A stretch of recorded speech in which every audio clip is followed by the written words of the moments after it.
All right, everyone, I have Alexis Jones on the podcast today, and I'm super excited to chat with her. She has been through a lot, and I know that there's going to be parts of her story that so many of you can relate to. And then she also wrote a new memoir called Joy Hunter, which when I heard the title of that, I'm like, what an amazing title, Joy Hunter. That is so great. And I can't wait to dive into that with you. So I just want to thank you so much for coming on the podcast and being here with us today. Thank you so much for having me. Yeah. So I'd love for you to share with us, because I know a big part of your journey kind of started with, I mean, you had a successful speaking career and you're on the road a lot. And that is absolutely amazing. And then a lot of things happened during that time. And just even, I feel like so many of us can relate to maybe seeming like everything's together on the outside when things start falling apart on the inside. I think in motherhood and just in life in general. I mean, nobody really wears everything on their sleeve, right? But everything can kind of look like it's together, but it's not. So I'd love for you just to kind of dive into your journey and we'll just get into all the different parts of it. Yeah, that is, I mean, kind of the theme, I think, of Joy Hunter was just this idea of like everything that could possibly go wrong, it felt like was falling apart and all at the same time. And I know that there's that cliche saying for a reason, like when it rains, it pours, and there's nothing worse than when you're like, nothing worse can happen, right? And then it's like one more thing happens and you're like, this is unbelievable. So I think that was really kind of the beginning of the book. And really just kind of my story has been that I was someone who was always really good at pretending like everything was fine. That I was a total perfectionist. I had done an excellent job of kind of curating this image, and I think social media is really conducive and kind of amplifies our ability to present a version of ourselves and a version of our life for the world. And I was certainly had fallen into that trap of being really, really good at kind of hiding all the things that weren't working until just everything, like I said, fell apart. And then there was no more hiding. There was no more like holding things together. And it was a series of things. It was finding out that my dad was not my biological father on ancestry.com, Oh my gosh. which is quite a family secret to be revealed. That happened, and then COVID happened to all of us. But as you mentioned, for me, I had 150 events already scheduled on the calendar for 2020. And within 2 calendar work weeks, every single event was canceled, which was my entire career, my entire income. So that was a massive identity moment, identity crisis of just like, who am I if I'm not working and on the road an inhumane amount of time every year? I was having a lot of health issues, just probably from the velocity by which I had been operating for so long that I had tried to keep under wraps. And that was just getting worse and worse and worse. And then the final thing, speaking of motherhood, was that we had been trying to get pregnant for years. And we'd finally gotten pregnant, had done IVF, and then we lost the baby. And that was kind of the straw that broke the camel's back. That was just, there was no more pretending, there was no more holding things together. It was just like the ultimate face plant. And interestingly enough, that was also what I wouldn't know then, of course, was the invitation to really do probably the most important work I'd been avoiding my whole life, which was that deep internal lonely work that is in the interior of our heart, not out in the world. Yeah. Yeah. I mean, after going through everything that you went through, I feel like with that miscarriage, it was like you finally had like this hope, right? To cling on to. It's like the stuff with your dad, the stuff with your career, everything with COVID. And it's like, but we Yeah, have this. Like, I can't exactly. imagine like the gravity of that loss. Yeah, and I think that's a really like astute observation was that I think, and I don't know if this relates to you, but like when things are going really wrong in like one area of your life, you're like, oh, but thank God I Yeah. have eggs in this other basket. And so to your point, everything seemed to be going wrong. And yet we had this one thing going right. And this thing that was going right was like, again, after years of praying and doing handstands after sex and like all the things that you do when you're trying to get pregnant naturally and it's not working. And then had done IVF and we're so hopeful. And then when we found out we were pregnant, I was like, okay, amazing. We have this thing. I'm finally going to be a mom. And so all this other stuff isn't as painful, isn't as complicated, isn't as heartbreaking, because I can kind of put all of my, and you perfectly nailed it, all of my hope in this one thing. And then when that thing fell through, yeah, that was just kind of the like the dam broke. Yeah. And then I had to really sit with all the things that weren't working. And it kind of felt like ground zero. Yeah. Well, like you said, you kind of had like an identity shift. So you're like this go, go, go working woman. And then it was like, okay, well, now my identity can be mom. And Yep. then that's gone. But even for you to like have the awareness to be able to sit with that, like I feel like it does take a lot. Sometimes it takes, the circumstances that you wished wouldn't happen to get in that place. But then there's still people who choose to check out, who still choose to go a different route, who choose to different substances, whatever Mhm. it is. So to be able to turn in, to sit in it is freaking hard. Yeah. And like, Yeah. what was that like for you? Yeah, and again, I think so much of life is like looking back in hindsight, and so I think, and I think it's important when we look back in hindsight to not give false expectations that we like had this plan in the moment. And so for me in the moment, I think that the RV trip, that was kind of my big exit. That was my, and at the time, because everything was going so wrong and I was so heartbroken, and to your point, I looked at my husband, I was like, oh, this is when people do hard drugs. Mm, Like yeah. this is that invitation. This is when people just like check out. And it was the first time I was ever like, oh, I get the temptation to like completely numb, to completely check out of life, because it felt like in every direction there were like not so tiny fires in every direction. And at the time, our best friend was also really heartbroken for different reasons. He was going through a divorce, and it was early COVID. So we kind of just said, let's get the hell out of Dodge. And we rented this huge RV. And again, because it was early COVID, we didn't even know if we could cross over like one state line, much less, seven state line, like that we were going to do this like month long road trip. But looking back, like that was my, um, I don't know, that was my like, I just have to do something different. And so I don't even think that I at the time consciously was like, you know what? I have a lot of big feelings and I think I'm going to process those feelings. And, it was just like, let's just get on a road trip and like go chase an adventure and just like leave all of this behind. And then little did I know that that RV trip and that adventure would end up being like the most profound healing that I could ever imagine. But that was kind of my exit strategy. That was my like ripping, the cord and jumping out of the plane, just to have a complete state change and to get out of my house, that at the time just was such a reminder of everything that we'd lost at that point. hmm I'd love to talk about your RV trip, but before we get into that, I'd love to touch on your infertility journey. Hmm. There's, you I don't know how yours, I guess, was, but like a lot of times you don't know what people are going through and Hmm. they're not necessarily sharing that fact. And so then you had been married, like you said, you've been trying for several years. So I'm sure you got tons of questions of like, so when are you guys having kids? When are you having kids? And you're like, shut it. Like, Yeah. like people Yeah. don't know.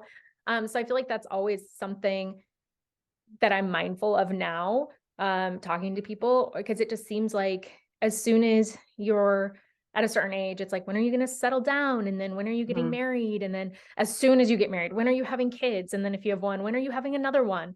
And it's like, you just don't know what somebody's going through. Some Hmm. people are very vocal and share a lot about their journeys, but a lot of people don't. It's personal. So what was that like for you going through it? Yeah. For me, it's interesting you say that, because I think that there was a lot of maybe stereotyping that was happening, because people could see that I had such a public career and that I was on the road a lot. And so there was a lot of assumptions made. And a lot of times people would say, like, when are you going to finally slow down and give Brad a baby? Like, when are Mm, you, like, as if I were choosing not to. hmm And as if, we hadn't been trying, like you said, for years, that at the time only our closest friends and family knew that. Because I think that for me, especially as someone who, as an entrepreneur, I think that there's this mindset that it's like you literally make things from nothing, right? Like you create companies that didn't previously exist. And so in my brain, I had this false sense of I can create things. I can work hard enough. I have the work ethic, I have the determination, the resilience, the like, I have all these tools to manifest things that don't exist. And infertility for me was like the ultimate slap in the face because there was absolutely nothing that I could do to change it.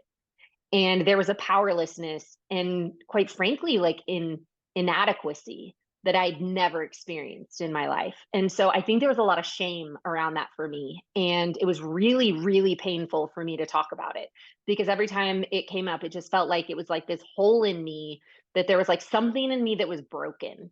And so I wasn't super vocal about our infertility for a couple years. People who were close to us knew that we were like quote unquote trying, but I think I kind of used humor to like deflect. I'd be like, I know it's a real shame we're having to have sex all the time. Brad's really mad about it. Right, right. Like I would like use humor to be like, oh, we're trying. But I was really casual about it. When in the background, I was literally doing everything.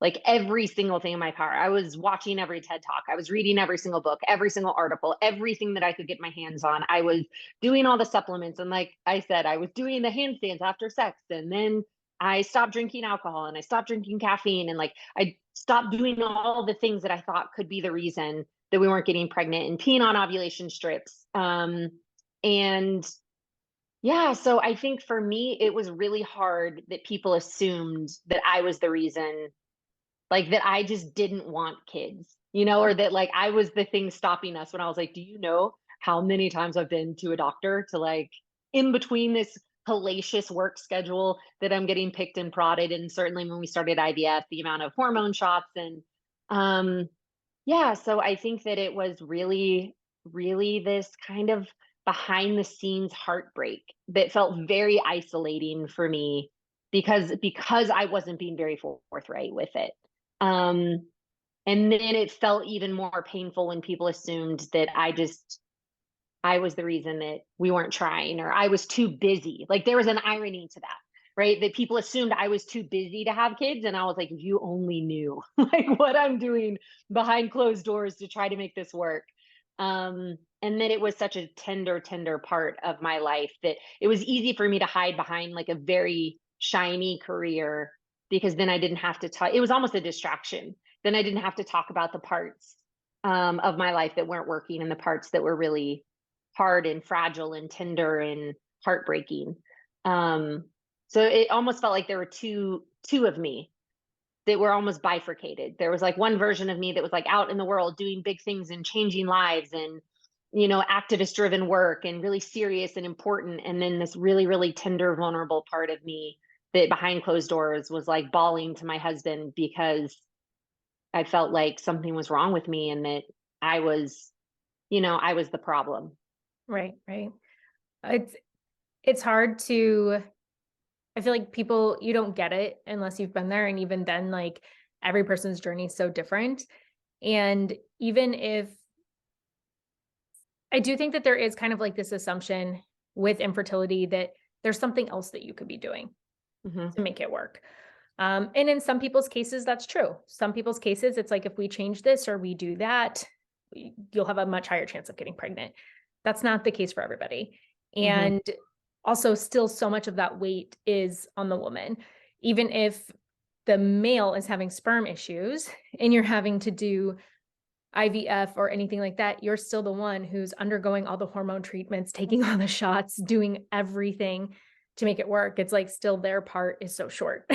Yeah, you know? totally. So there is like, obviously the male has like their way of dealing with it and everything too. And I'm not saying that it's not hard for them or anything like that, but it is a different level. And there is so many stereotypes or assumptions around it, which can be so, so tough to deal with.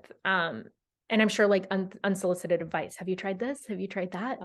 And you're like, Yeah. shut up. Yeah. And that everyone has the story, right? Like I always say, like the one thing you never tell a woman who's like trying to get pregnant and having challenges is like, girl, you just need to have a margarita and Oh relax. my Like gosh. that's when it happens. And I'm like, hashtag the thing you never say ever is like, oh yeah, this really hard thing that you're trying to do, girl, it's just because you're stressed. Like you just need to relax more and have a couple adult beverages. And I was just like, oh, and I finally, I don't know about you, but like I finally let it go. Everyone is doing their best to try to connect, and everyone is like Right. offering like what I Right. believe is from a loving place of optimism of like, oh, as soon as my friends stopped trying, then they got pregnant, and you're like, Right. okay, cool. And I would just kind of like breeze over it because I in my head I'd be like, they're coming from a good place, they're coming from a good place, like don't hulk out on these people and like, yell at them and tell them they have absolutely no idea what's happening. And that's not even to mention just the very real human emotions that happen around watching other people get so Yeah. easily what you are working so hard for. And I know that that was something that was real for me in learning that. And I always tell women and people in these circumstances, like it's actually okay to feel all of it and all of it exists. And Mhm. both can be true. Meaning, I remember when one of my very best friends, we had been trying for years, they got married. I think they got pregnant like the first month they were trying, and we went to dinner. And she looked at me and she was like, by the way, they came around and they were like, what kind of wine do you want? And I was like, oh, we'll take this, like what we normally get, like white wine, X, Y, and Z. And she was like, actually, I think I'll just take water. And I like turned and looked at her and I was like, wait, what? And she was like, so we're pregnant. And I remember I looked at her and I was like, oh my God. And she was like, yeah, I'm so sorry. And I remember being like, no, don't be so like, this is amazing. I was like, Mhm. 1 second. And I got up and I went to the bathroom and I like bawled in the bathroom. And then I came back. Obviously, I had like tears in my eyes and I was like, here's the deal. Both of these things are true. It makes me really emotional to even talk about now Yeah. because I think of so many women who've been in this situation. And now I'm now having a son myself. I'm in that situation. And I just remember in that moment being like, I am so from the bottom of my soul happy for you. Like truly like joyful that like, and we are the godparents of her little girl. And I said, and not but, and Right. I am so heartbroken for us because this has been so hard. And I want this so bad. And I know at some point we will be parents too, but like both of those things are true. And Yeah. so, and she just sat there and she just cried with me at the table. And she was like, I know, I'm so happy and I'm so sad for y'all. And I just think that oftentimes we don't give permission to ourselves and to each other that both of those things can be true and both of those things can exist at the exact same moment. And that's not just with a baby, that's with anything, right? When like someone finds the love of their life and you're still single, or when someone gets that incredible job opportunity and you're still trying to find your dream job. I think it's a very complicated human emotion to feel sadness and heartbreak for ourselves and to feel genuine joy and pride and excitement for someone else. But that was a big lesson for me through the process, is Mhm. that they were allowed to feel all of the feels and that they are all valid and all important and all, a part of this wild human journey. Mhm. Yeah. I love how you said not but and, because like you said, like all those emotions can really exist. And when you're saying like they're just trying to be nice or they're just trying to make conversation, like I definitely get that because I've told myself, because I've had a couple of miscarriages, and when people have like said certain things like around that, um, for me, it depends on who it is. So there's people who I'm just like, yeah, whatever. Yeah. Um, but then like I did get to a point with like maybe some family members or whatever, where I'm like, this isn't helpful, or this isn't, Mhm. like Absolutely. whatever it is. And then I feel like you also have permission to Hulk out if you do want to, Yeah. because Yeah. I think we do have to remind ourselves, like I said, those conversations honestly are mostly mindless. People are like, oh, how are you? Hmm. When are you having kids? How's this? It's like, they're not even Sure. genuinely digging, Hmm. it's just to make conversation, Sure. but it can be really triggering if you're in a place where you're wondering too. Yep. And Yep. so, I feel like there's definitely that balance of like, yeah, yeah, whatever, like, okay, they're sure just trying to make conversation, but also like being able to like teach people like, hey, like some people are struggling, some people, Yeah. whatever, like you can just be like, hey, how are you? Like, Hmm. you don't have to go beyond that or whatever it is, like, unless you have a really personal relationship with somebody. But then, sometimes there are times where it's like, you know what? I can't. So Yeah. it's like you can, Yeah. I feel like there's like definitely a balance in there. But I do think reminding yourself that most people, they're just trying to be nice. Nobody's Yeah. trying to hurt your feelings. Nobody's trying to like intentionally trigger you. Nobody knows like maybe what's really going on. So I think that that Yeah. is really important. And I just think in general, like in that season of life, though, like we're so sensitive to everything. Like even once you become a mom, and you were Yeah. saying before this started, you're in that sleep deprivation stage, and then Totally. everybody wants to give you sleep advice, and people are like, Yeah. I was just talking this week on Instagram about sleep and how people are like, sleep is so important to you, your sleep health, and I'm like, shut up. I would love to Yeah. sleep. I have two toddlers who wake Yeah. me Yeah. up. Yeah. Like, do you want to come watch Totally. them while I sleep so that I can Yeah. improve my sleep health? Like, you know what I mean? It's Hmm. like Yeah. people have good intentions, but we're all in different seasons. So I feel like we're pretty sensitive as motherhood, like as a population in this Yeah. season, because we're all doing our best. We're trying Hmm. our hardest, but everybody's journey is a little bit different. And then sometimes when somebody's just offering advice or trying to say something nice, it's like you take it personally because you are doing Yeah. your best. You're trying your hardest. Yeah. And you're like, my husband has even learned, like, we'll just like crack up about certain conversations. Cause if he sometimes will say something like, oh, hey, like, how come you didn't do this today? I'm like, well, I'm just a shitty mom. And, Yeah. like, whatever it is. And he's like, Yeah. oh my Yeah. gosh, how did we get here? Like, all I asked was like this one question. And I'm like, what I'm hearing when you say that is that Is you suck at life. So Yep. Yep. it's It's like so it's so real.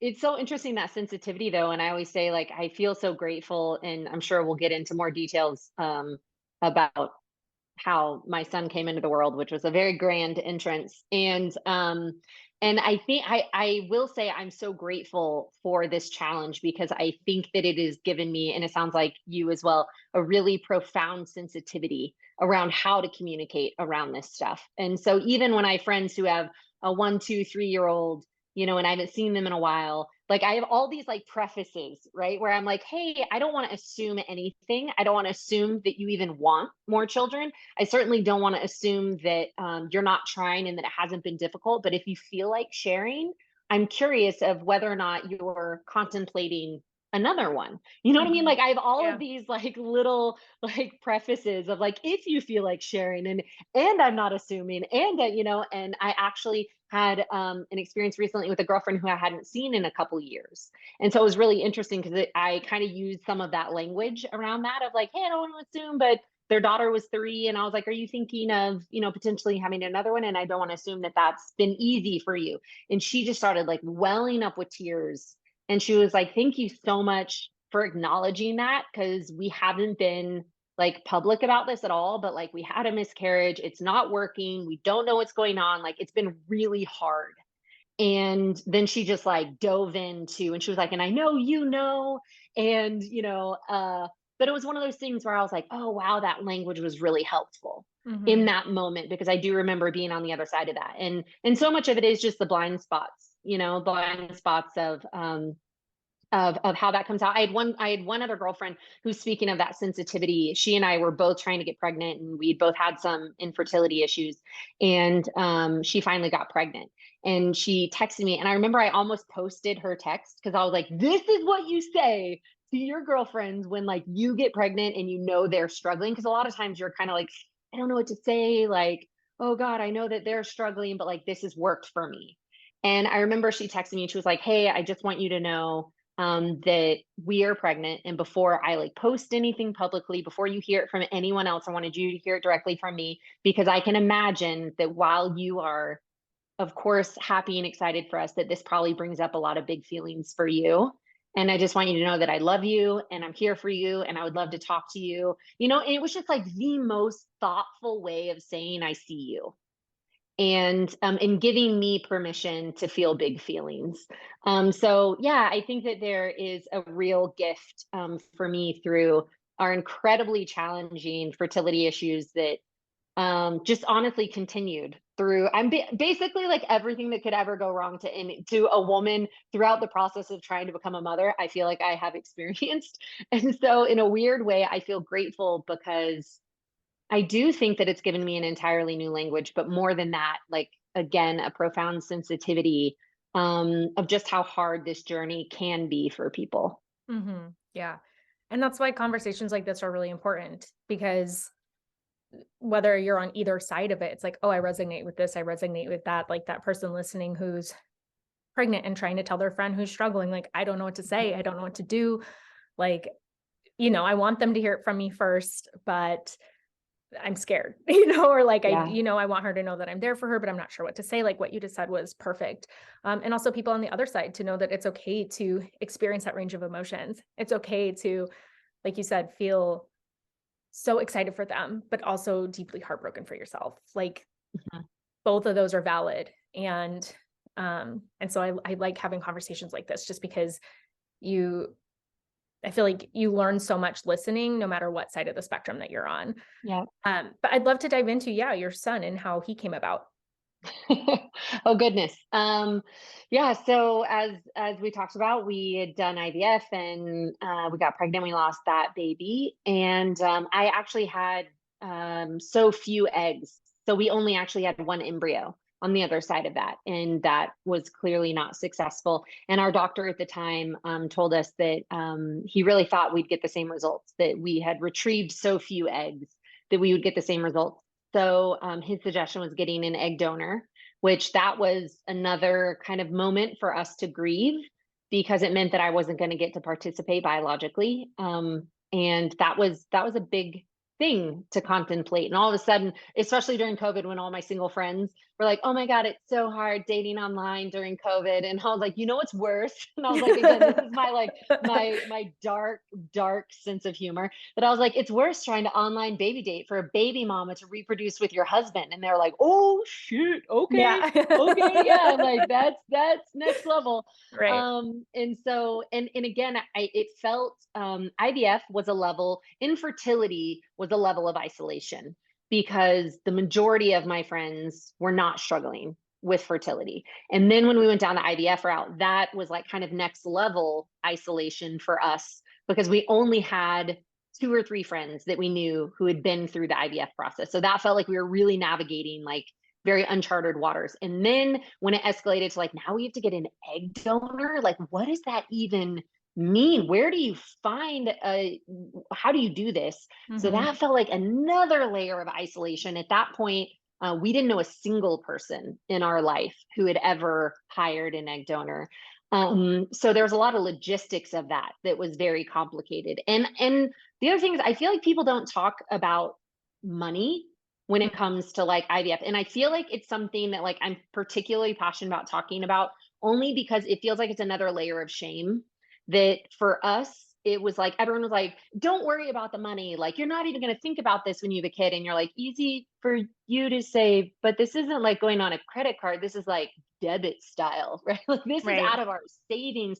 And for us, like, IVF is such an expensive process with no guarantee. Egg donorship made IVF look like chump change. So, Mm. I mean, this was draining our bank account, which was a whole nother level of stress for us, like a whole nother level of stress on our marriage, on our family, and so that I just feel like we never talk about that. Like that just goes like unspoken as far as, and I again was like, speaking of envy, I would run into women and they'd be like, girl, I get it. We did 6 rounds of IVF. And I'd be like, what? Like in the back of my head, I'm like, who paid for this? Like, Yeah. how did you could afford 6 rounds? We could barely afford 1 round. And now we're having to look at, an even more expensive process. And anyway, so just I don't know. It felt like wrong to like talk about money, but I would tell people like, yeah, we want kids, but I don't know if we can afford it. You know what I mean? Mhm. And then we'd have people be like, you'll just find a way. And you're like, where do you just find money on a tree? Right. Anyway, so I just feel like I have to like throw that in because that was a very, very real stress and a very real factor in us like continuing down this path was like, can we afford, like, easy for a doctor to say like that, you just need an egg donor. And you're like, okay, well, I'll just buy a Tesla. Like Right. that's, like that's how much it costs. Like just tiny little fix, and still you're not guaranteed anything. So needless to say, we ended up getting an egg donor.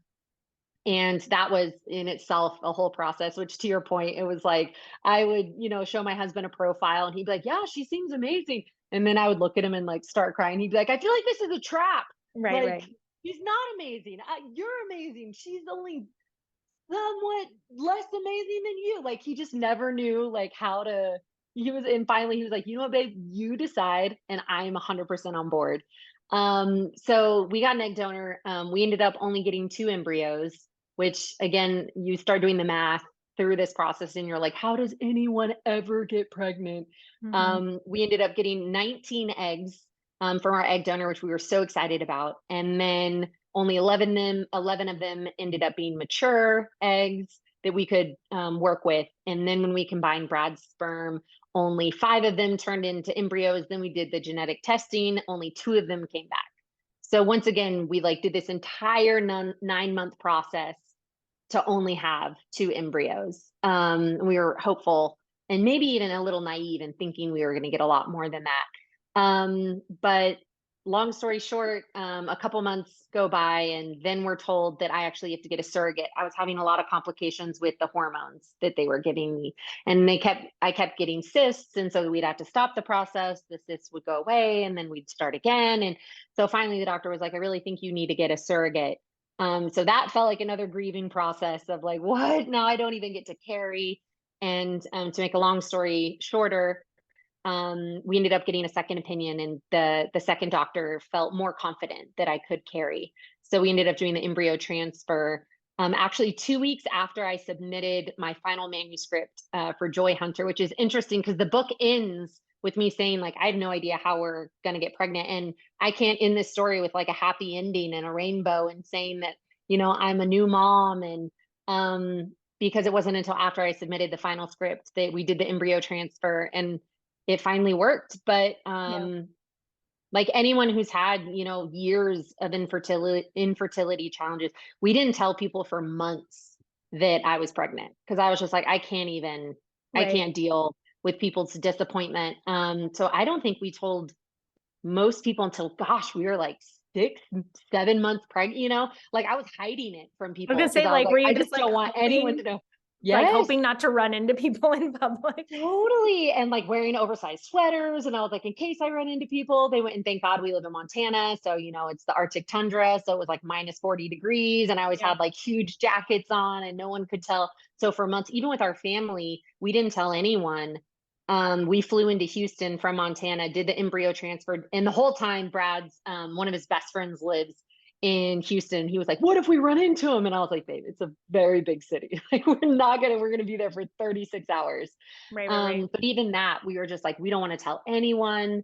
And yeah, so for months we didn't tell anyone because I just didn't, I don't know. I think hope, especially in the infertility world, starts becoming a really dangerous word because for me, I held on to hope so many times and been so heartbroken that I just kind of wanted to like, I kept joking with my husband. This is probably one of those like sleep deprived things you like don't say in any public forum, but I was like, just knock me out and wake me up in like 8 months and tell me if we're still pregnant. But like the every day um was really hard for me for like the first couple of months. Because every day I was like, is today going to be the day that we lose the baby? And I was just so afraid of reliving that heartbreak again. Um, that even when people were talking about doing a baby shower, I was like almost wasn't sure I could even Mhm. have a baby shower because I was like, let's just like not jinx it. I was like, let's just not like I don't want this to end the way that the other ones have ended. And which brings me to it's 7.5 months, almost 8 months. My water broke 7 weeks early. So here I am. I finally, at like 6, 7 months, am like finally accepting that, like, okay, my God, I'm finally gonna be, this is happening. And I like have like a month, maybe 6 weeks of like bliss.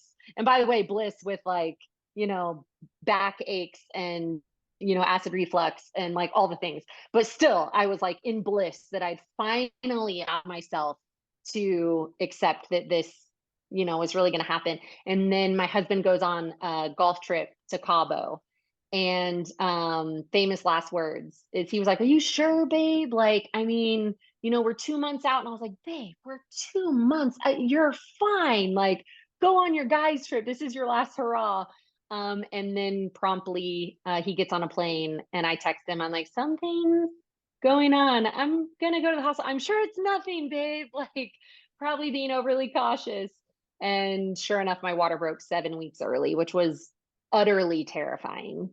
And my husband, of course, is bawling. He finally Yeah. lands, and he starts bawling on the phone. And I was like, "Oh my God, I'm in the hospital. Like, my water broke." And he's like rushing to try and get back into town. And of course, we're concerned about my son's health and his lung development.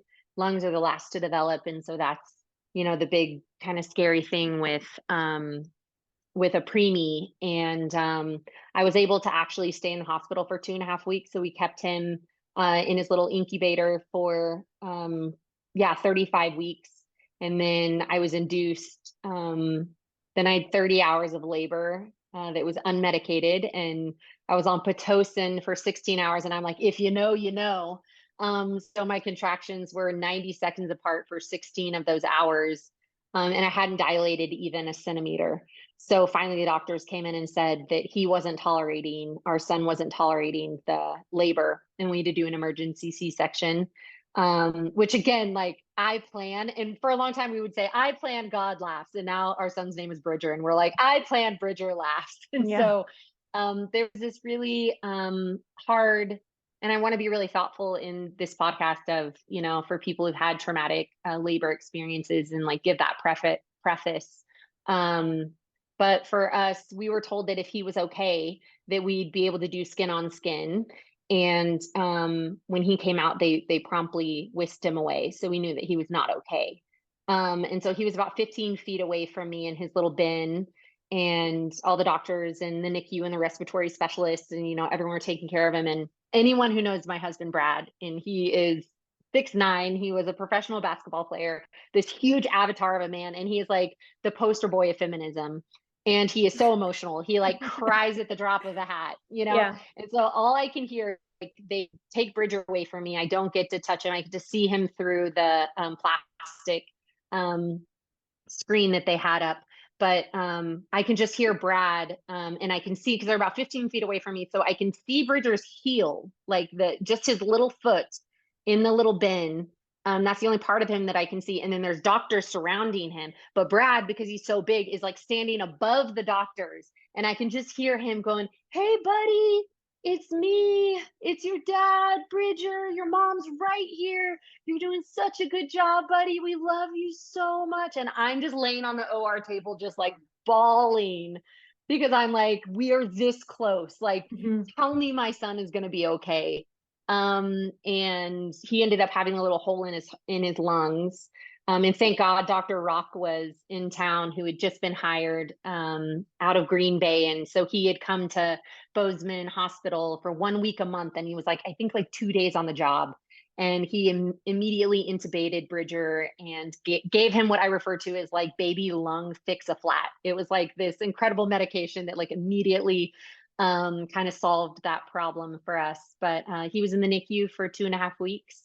So I went from like living in the hospital for, gosh, 2.5 weeks, to emergency C-section, to my son being in the NICU for 2.5 weeks, and then coming home on oxygen for 2 weeks. So it was as dramatic and challenging and terrifying, like minute by minute terrifying. And yet, you know, like literally, I'm in my office, in my home office right now. My mom is in the living room with Bridger, which I'm sure at some point I'll bring him out and show you that he is a chunky, perfectly healthy, like 3.5-month-old boy that is like, he was born at 5 pounds, 2 ounces, and 20 inches long, which That I is was like, like really look at big my for husband.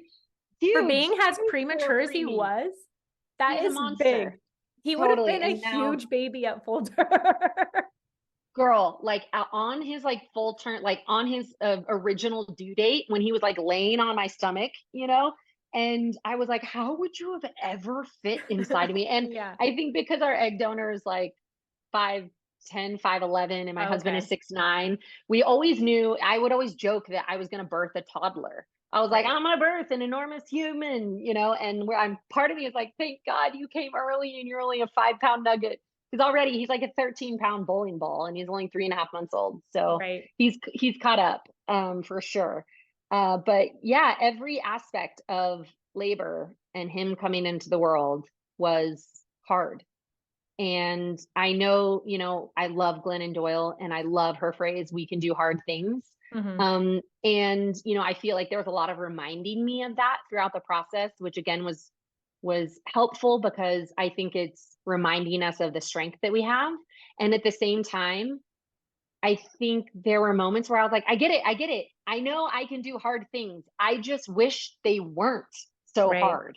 Like, Right. I just like, can any of this be easy? Can any of this journey to motherhood? And I wrote an op-ed for today .com, and in it was expressing that it's okay to wish things weren't so hard.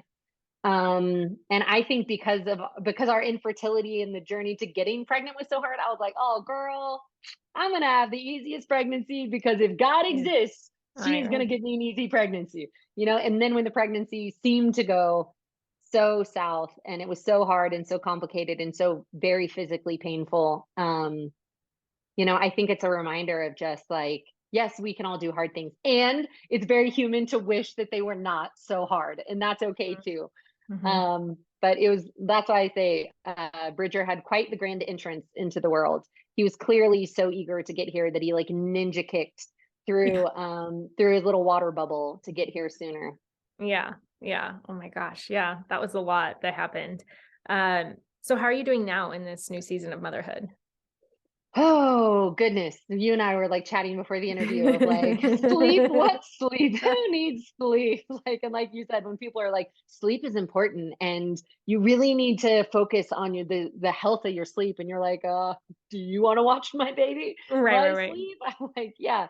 I will say that one thing that has been an absolute game changer for us, and I also recognize and say this with a lot of sensitivity, that not everyone has great relationships with their family, much less their mother, much less that their mother and or family are still with us. But my mom is my best friend.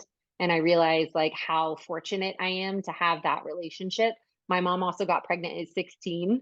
Mm. And I have 4 older brothers. So my mom has been a mother forever and Right, she has right. seen everything. And so I feel so grateful that my mom basically moved in with us when Bridger was born. I think she's been here like 17 out of 20 weeks that he's been here with us, and she has been instrumental in my relationship, not only to my son, my relationship to motherhood. Because I think I've had this incredible wisdom and this incredible advice and counsel and sisterhood and support in her. And then the other thing is that I'm like, don't get me started about paternity leave Yeah. because I feel so grateful that my husband was given 2 months of paid paternity leave, and what an impact, what a profound impact, not only on being home with us, but on his relationship with our son, and how deeply involved and entrenched he has been in the process, and how Yeah. comfortable he is being a dad, Yeah. and how comfortable he is with like me leaving the house. And I know so many women, again, speaking in very, heterosexual stereotypes here, but I know how many women talk about like their husbands like aren't even comfortable holding their infant, and much Yeah. less like changing diapers, much less, whereas like Brad will go toe to toe with anyone on like all the gear and the Yeah. sleep schedule, and that he's cleaning and washing all my pumping materials and like all the things. So I think this season has been, of course, as you know, incredibly challenging, because it's another complete reinvention of self. Yeah. And even the balancing act, which like that's hilarious, like work-life balance. Especially like with me launching this book, I'm like, never would I ever imagine having two babies like 3 months apart. That just is utterly insane. Having a human baby and a book baby, come out at the same time. But I think because I have such a profound sense of community and support, and I don't take that lightly. I realize what an incredible privilege that is, to have that kind of support, because my mom was a single mom with 5 kids, working 2 jobs, going to night school. So I know intimately what it felt like growing up with a single mom and all the things that she shouldered. And now being a mom with a newborn, with all of the support that I feel, I look at my mom all the time and I'm like, I just don't know how you did it. I have Yeah. no idea how you did this alone. Hmm. I cannot fathom doing this alone. So I feel, yes, sleep deprived, and incredibly supported.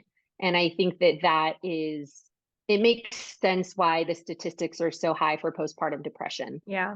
because the isolation of being a new mother, of this unbelievable transition and like overnight instant Right. transition into like exploding the version of you that used to exist. And in our culture, in American culture, we don't have a lot of rituals, to grieve versions of ourselves, Hmm. and to let go parts of ourselves, and versions and of our stories and chapters of our lives that no longer exist. And like this single, not meaning single, obviously, because I'm married, but like the singledom of just it being Brad and me. Hmm. And all of a sudden, like that no longer exists. And everything is now through the lens of this third person. But all the physical changes that happen, all the like direct physical tethering of, Bridger couldn't latch because he was too small when he was born. So I've been pumping from like day one. Transitioning back into breastfeeding has been really, really hard. That's a whole nother thing, has been really hard. And how many people make assumptions that breastfeeding is easy. And we actually were never able to really transition back into breastfeeding. So I've been pumping and he's been drinking a bottle from day one. And so, there's all these new relationships to like pumping every, 3 to 4 hours. And yeah, just independence. And, even when I did the audiobook for Joy Hunter, it's just like things that like male counterparts would never have to, like in the same position, would never ever have to consider. And it's like for me, I'm like having to take breaks, with my like male producer, and like engineer, being like, hey guys, sorry, we're gonna have to take a quick break. And they're like, oh, okay, are you hungry? Are you thirsty? I'm like, no, I just need to pump. I'll be right back. It's Right. like Right. all these, having to consider all these new elements of my life that like never existed before. So I think this chapter is incredibly, incredibly sweet, because I'm getting, you and I were talking earlier about like the 3.5 month mark is like he's cooing and he's, direct eye contact and he's like smiley and giggly. And that is like, I mean, catnip. Like I joke with my husband all the time that I'm like, if I ever die, I want to die from like breathing his CO2. Like I Yeah. want to die from like breathing his breath, because it's like I've never wanted to like get inside someone's mouth so much in my life, because I love him so much. It is a compulsion that like I want to wake him up in the middle of the night because I miss him. Yeah. And then there are moments where I just like resent the hell out of him because I'm like, go to sleep, baby. Yeah, I I'm know. so tired. And so again, it's like, this like juxtaposition of that it can all coexist. It can all be real. And it's like, people say it's like this incredible love. And it is true. It doesn't feel voluntary to love him the way that every other relationship in my life feels voluntary. It feels like a compulsion, like something that I actually can't control. Um, and yet at the same time, again, because of my very dark sense of humor, my husband and I like find really um, ridiculous things hilarious. And I think it's just like how we get through life. But there was one moment when he was probably a month old and we were doing the thing where like I'm pumping and my husband has done like every single night feeding since he was born. So it's like we have this really weird like 3 a.m. like, well, let's be real, started like midnight and then 3 a.m. and then 6 a.m. We're like up in the middle of the night together. And we're like, remember when we used to be up middle of the night, like at the club? We're like, this is a very different club. You know what I mean? Like Right. a very different reason to be up at like 3 o'clock in the morning.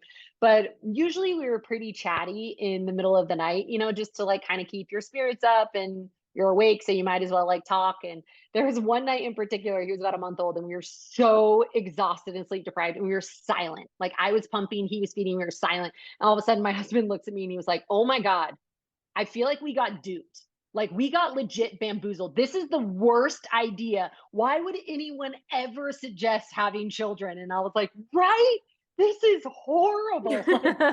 Like, and we had an out. Like we paid money for this. And I was like, this is anyway, it's like I just think having like a sense of humor about sometimes it's like, I could die because I'm like so in love. And then other times I could die because I'm so tired. Right. And again, it's just a reminder, like we get to feel all of it.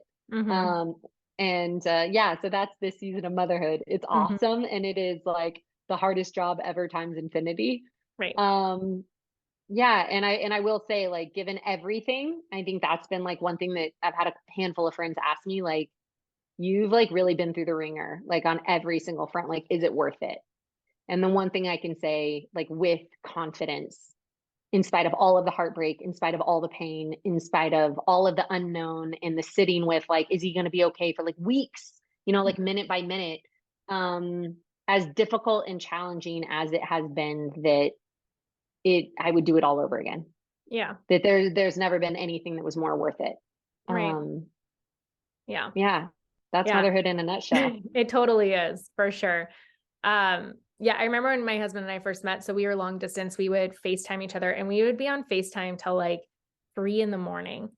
And like now I'm like, if it's like 10 o'clock at night and we're in bed and I'm talking, he's like, shh, he's like touching my face. He's like, stop. Like, I'm Yes. like, remember we'd be Yeah. up in the middle of the night, like talking and, we'd watch movie, like, you just love spending time together however you can. And now, it's like, no, not Well, tonight. everything is compared to like, is it worth me not getting sleep? Which is an incredible litmus test, because Yeah. because time, as you know, and you're like, what did I ever do with all the time I had before? Like that's something that is just like unimaginable. Right. But Brad and I actually, this was like a real game changer for us. We continued because my mom was in town. And again, like we had the luxury of having a third adult helping us, and to give us time away. We tried to maintain date night once a week. And then what we realized is our date nights became like really sad, exhausted, uninteresting versions of ourselves, because we'd be like, oh, cool, it's date night. But like you said, it was like all we wanted to do was be in bed. And we'd be like at dinner, like almost falling asleep and being like, no, tell me more about that, Mhm. And we were like, this is not working. Because we would end up being like, let's just like order it to go. Let's just go back to the house. And like, we just kind of stopped connecting, which is such an easy thing. I think is so easy and so normal to do in like early motherhood, fatherhood. Yeah. And so what we actually decided was that one day a week in the morning before work, and we would go into work a little bit later, we would do a 2 hour like breakfast slash adventure. And especially during summer, like it's spring, summer right now in Montana. So it's spectacularly beautiful. And the sun comes up at like 4:45 in the morning. So we actually started doing like adventure day dates. And mainly because I was like, we will just have coffee. We are like awake. It's the best version of us. And we were both super, super active. So 2 days ago, we actually did this amazing bike ride, that both of us, it was way harder than we thought it was going to be. Yeah. But we like biked down downtown, and we like went and had breakfast and had like 3 more cups of coffee. So we were like super chatty and super flirty and super adorable. And then we biked home, and we were both like, oh my God, I'm not gonna lie, I really thought that bike ride was gonna be a lot easier than it was. But that shift, and again, like that may not work for everyone's schedule. Like everyone has different schedules and different work commitments, and some people are more flexible than others. But because we have a little flexibility in our schedules, and because we have my mom here who can support us, and watching little man when we're both away, that has been a game changer to no longer do. Because to your point, girl, we're in bed by like 7:45. I'm like, I don't know, are we gonna make it to like 8:15? I don't know. I don't know. It's gonna be a big night. But when friends are like, we want to do dinner at 8:30, and we're like, that's Like, hilarious. who does that? Like, Who does that anymore? who I does want to be, I want to be like not only in bed, I want to be actually asleep by 8:30 every night. Like that's where I am in life right now. And I'm totally okay with it. because, we're going to be waking up. We're doing a 3 a.m. rave in our bedroom, feeding our guy and pumping. And, we just need a strobe light to like really make it official. But yeah, we don't make it to like 9. Are you kidding? I haven't seen 9 p.m. on a clock in like months. That's my dream life. I'd love to be in bed by 9. I've never been able to go to bed that early. I've never Yeah. been in bed that early, but by 10 for Yeah. sure. Yeah. Yeah. By 9 every once in a while, but like before that, no. But that's like, yes, yeah, I know. We did a date night with some friends. They invited us out like a couple months ago, a comedy show, and it started at 9. And we were looking at each other and we're like, how are we going to do this? Like Yeah. we wanted to go because we hadn't been out in a while. We love hanging out with these people. We were doing dinner in the comedy show. It was with 2 other couples. And we were just like, I don't know how we're going to make it, but we Yeah. did. I No, think he came home from that's work and amazing. napped. Like he took a Yeah. nap. Yeah. Yeah. Like For we were. sure. I love the anticipatory nap. Girl, I am all about the anticipatory nap. I did that the other day for a 7 p.m. movie with my mom because I was like, I don't know. I mean, I just looked it up, and with previews, we're not going to get home till like 10:30. Right, And it right. was like Little Mermaid, Yeah. and I was like, I don't know. I think I need to take a pre-game nap. I used to pre-game nap like when I was going out to the club and no. I mean, Right. I keep saying like I go out to the club. I wasn't like a huge clubber. I mean, my husband would laugh if you listen to this podcast because he'd be like, oh, yeah, babe, you're going out to Right, the right, right, club. right, right. But like anytime I would go out late for me, because I've always been kind of a grandma, and went to bed early. But yeah, I would pre-game naps, and now I'm doing that to like go to a 7 p.m. movie. So yeah, it's very humbling. Humbling to be a new mom. My husband just walked by right now. Oh, That's so okay. funny. I Nice. was like, But I love that you did talk about like the community and stuff like that because it is so vitally important, but yet so many people don't have that. So it is yeah, amazing that you do. And I am also trying to like learn to ask because yeah, there also are like so many people who are willing to help. yeah. And so if somebody does throw that offer out to you, like take them up Mhm. on it. If somebody's like, hey, do you need Absolutely. help? Like, yes, I do. Yeah. Yeah. And some of the best advice. So we worked with this incredible doula at Tree of Life here in Bozeman, Montana. And one of the things that she really helped us do was for the postpartum care and helped us walk through what does that look like. And even Yeah. between like my mom, Brad's mom, my stepmom. So there's 3 grandmothers there. We have 2 grandfathers. We have lots of siblings, my 4 brothers, my little sister, his brother. And she basically was like, okay, we're going to go through all the different people. Because the other thing was how many people were like, oh, we want to fly out. We want to fly out and help. And part of me was like, I don't know, like, when should they come? When is appropriate? I don't know how I'm going to feel about like people being in the house. And so she helped walk us through. And there were 2 things that were really helpful. One, looking at each one of these people and saying, like, where is our comfort level on what we'd be willing to ask of them? Yeah. Right? Because there's some people that I feel more inclined to be like, yeah, I have no problem having my mom do my laundry. No problem. Are you Right. kidding? I'm Right. like, thank you, mom. Like I know, like my mom is so good about like, she is, walks in and she immediately sees like what needs to be done and immediately starts doing it and like takes the trash out and does, the laundry and like helps pick up. And, but it was like, do I have that same comfort level with my siblings? Probably not. Having my brothers come out, like, anyway, so she helped us kind of assess like what is our comfort level where asks be of these different people, but also having so many friends wanting to stop by and say like, can we bring food, can we and she had us put together a list of like what are the actual things that need to get done every day. And that is, feeding and walking our dog. That's laundry that needs to get done every day. That's dishes and like breast pump parts, which if anyone knows, like Ugh. they are relentless. It's I like the mean, every bane time of I my look existence. over, the bane of my existence. So they always need to be cleaned. Obviously, food being cooked. So there was like a handful of things that needed to get done every day because the idea that you're that exhausted, sleep deprived for me and for anyone who's had a C-section, you're also healing from a very major surgery. And you can't drive. That was something else that surprised me that I didn't know that was kind of part of the gig, but you can't drive for a couple of weeks. You can't pick up anything over a certain amount of pounds. And so she had us put together that list. And she was like, when and if someone comes over and says, I want to help, here's a list already made. These are the things that have to get done. These are the things that would actually be helpful because oftentimes you end up feeling like you're entertaining And Right. that's kind of the last thing that you Right. want to do when you're and I think on the list one was like watch baby while mom and dad sleep. Like Mhm. just watch our baby who's sleeping while we sleep. And if baby wakes up, just come and wake us up. But like just come in my house, like, watch shows on your phone, but like here actually, and that just felt so helpful. So in the moment when people said, "Oh, how can we help?" I didn't have to like think of things in the moment. I could literally like screenshot a piece of paper and be like, these are the things that are actually really helpful. You can drop off food if you want to come over, like again, a comfort level, a best friend, I have no problem coming over, like doing my laundry and whatever. But like these are the things that are actually helpful.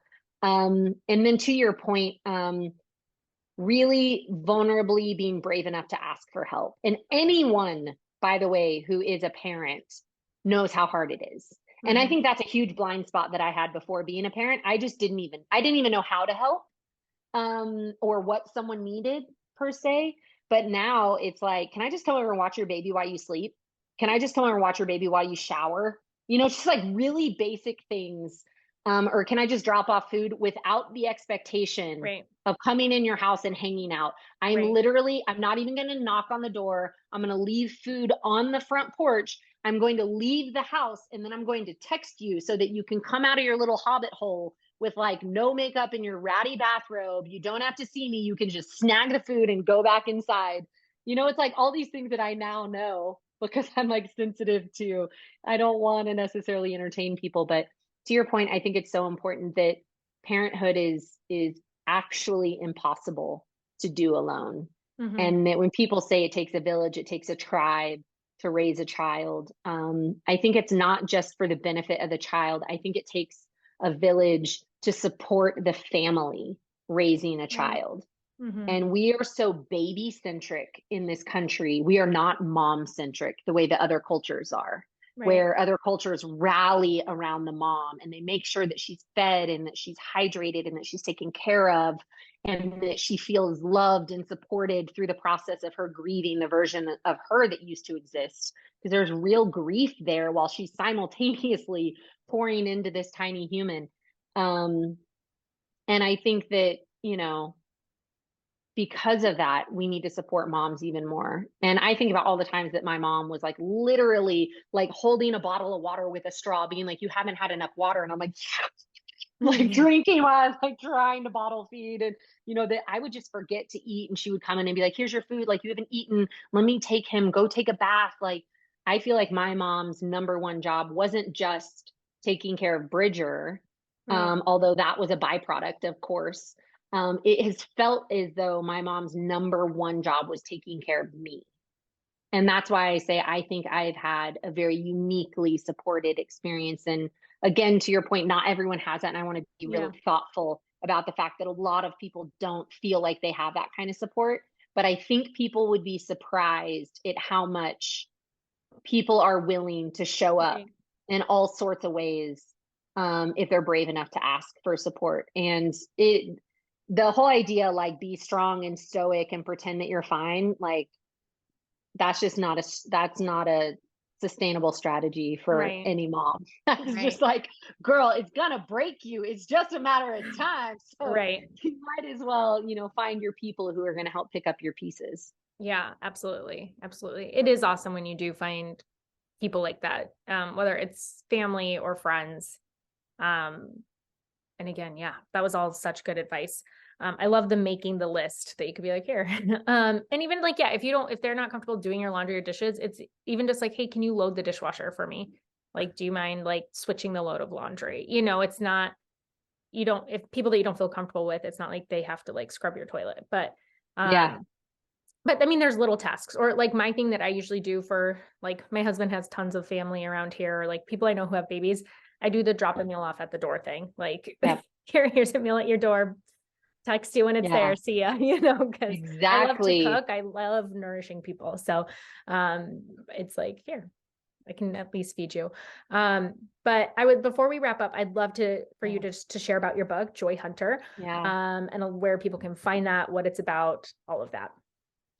Yeah, Joy Hunter was kind of that idea of everything going terribly wrong so that it could eventually go terribly right. And it was what I mentioned before, everything falling apart. I ended up going on this month-long RV trip with my husband and our best friend, lots of crazy adventures, and kind of through that incredible process, found a version of me beneath the curated projection I had been presenting for the world. And I think that there was an irony that I had written a book called I Am That Girl.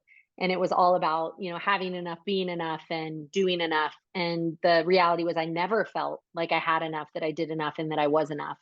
And, we often teach what we most need to learn ourselves. And so Joy Hunter is this kind of spiritual memoir of how we found Montana, how we decided to move here, but also of this kind of journey of how there's always purpose to pain. And I think that that's really the theme of it, is that it's not when, but it's not if, it's when life gets really hard and overwhelming and everything falls apart, and who's the version of us on the other side of that.